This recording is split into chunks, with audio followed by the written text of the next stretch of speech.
Hello everyone, I'm Besalia14 and here's another list of 10 underrated mods for both Fabric and Forge. As usual, I'll be announcing my favorite mod at the end of the video, so make sure to stick around until the end. Alright, that's it, enjoy the video. Alright, so the first mod that we have is Dungeons Contents. This mod adds new biomes, plants, mobs, and even bosses into the game. From the mods page, it says that it contains new structures as well, but I can't seem to be able to locate any of them. With that being said, this mod is still in development, which means a lot of stuff are still incomplete. But I've gotta say, this is the most extensive Dungeons mod I've ever seen. The mod developer pretty much added all the stuff from the Minecraft Dungeons game into normal Minecraft. The thing that I like most about this mod is how amazing the textures are. Each mob, decorative block, and items have exquisite details that feels like they belong in vanilla Minecraft. Besides that, some bosses even have custom animations which adds to the details of this mod. Overall, I have really high hopes for this mod, and please show your support to the mod developer because I would really like to see this mod being completed. The next mod, Advanced Compass, is a rather simple mod compared to the last one, but it's a nice one nonetheless. Basically, it adds a new RPG-styled compass into your GUI. The compass simply shows you the mobs, players, and waypoints on the top of your screen. You can set up a waypoint by pressing the button N. The cool thing about this mod is that it supports modded entities as well. Overall, it's an amazingly simple mod that does its job in a stylish manner, so be sure to check it out. After that, we have Lethal Peaceful. This mod adds a new variation of passive mobs that are extremely deadly and hostile towards the player. These creatures spawn normally in caves and at night, but you can also manually transform a passive mobs by throwing a lethal potion to them. Vice versa, you can throw a milk potion to lethal mobs to turn them into cute and harmless beings again. The potion brewing procedure is listed on the mod page, so I won't be going over that today. Different mobs have different animations, weapons, and attacking patterns, and although it's kind of a goofy mod, it is really well executed, and I think it deserves a lot more attention. The next mod on the list is not exactly an underrated mod, and I do apologize for that, but it is recently updated to 1.16 and is one of my favorite mods from 1.12, so I'm including it anyway.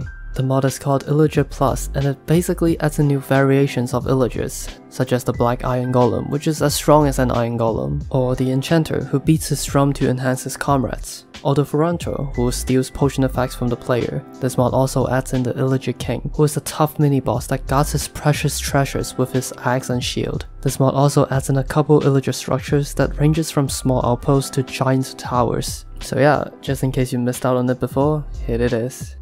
Coming up next is Summoning Scepters. This mod adds in a few items that let you summon tiered mobs that will help you in your battles. To summon a creature, you will need a tomb on your left hand and a scepter on your right. The tombs have different crafting recipes that usually involves a mob's head. Currently, you can summon zombies, skeletons, strays, wither skeletons, and horses. Summoning a mob will inflict damage and debuffs on yourself, so make sure to equip some armor and get enough health before you do so. Different summoning staff will give different tiers of mobs, with the obsidian staff being the highest tiered. Overall, it's a really well thought out mod that is both balanced and rewarding at the same time. Alright, after that we have PlayerEx. This mod changes the GUI of the game while adding a new attribute system into the game. As you level up in the game, you will gain skill points that can be accessed through inventory. You can use it to upgrade these 5 attributes that will increase your survivability in the long run. This mod can also serve as an API for other mod developers to depend on. I personally love the GUI and I think it pairs really great with the Advanced Compass mod mentioned before. Next up, we have Fox Handheld Cannon. This mod adds in a new weapon into the game that lets you rocket jump. The crafting recipe is quite expensive, but it makes sense. This item does not have any durability, which means you can use it infinitely. At the same time, you really need to get used to the mechanic in order to utilize this weapon. You can either use gunpowder or TNT as ammo. If you use TNT, you can shoot out the TNT while rocket jumping, which can be really useful if you're trying to fight off a horde of enemies. This mod is really fun to mess around with and is nicely balanced as well, so yeah, be sure to check it out. Coming up next is Apple Trees Revived. This mod adds in a new type of tree called apple trees. These trees look identical to normal trees, but apples would then go under the leaves of these trees. You can use bone meals to make these apples grow faster, and there's also a golden apple version of these trees, which is pretty overpowered in a way. But overall, I would say this is a really nice Vanilla Plus mod that would really go well with any mod pack. Onto the last 2 favorite mods, we have Elemental Creepers, Refabricated. This mod simply adds in creepers that will have different effects when they blow up.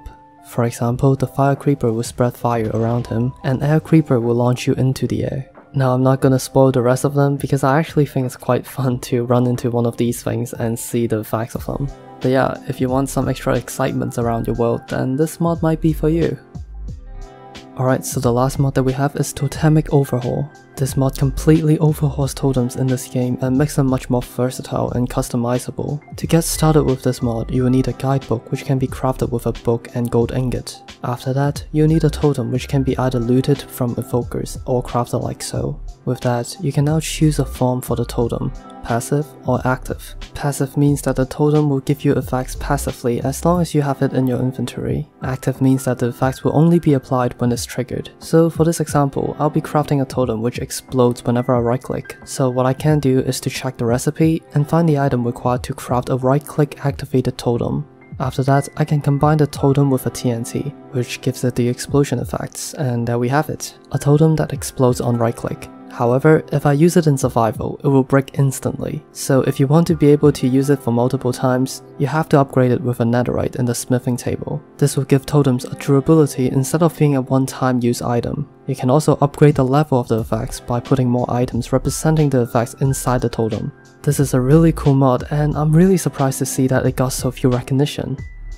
So yeah, that's the end. Which one was your favorite? Comment below, and if you have other mods that you like, you can also comment below. I'll be sure to take a look. For me, it's Dungeons content. I mean, I'm a little bit biased here because I really like the mobs from the Dungeons mod. But still, I think we can all agree that the mod developer really did a good job on the textures. And you know what? Based on the animations currently in this mod, I think there's a good chance that this mod will turn out to be really good. Anyway, if you can, please leave a like and subscribe. It really helps me out a lot. And on that note, I'll see you next time. Goodbye.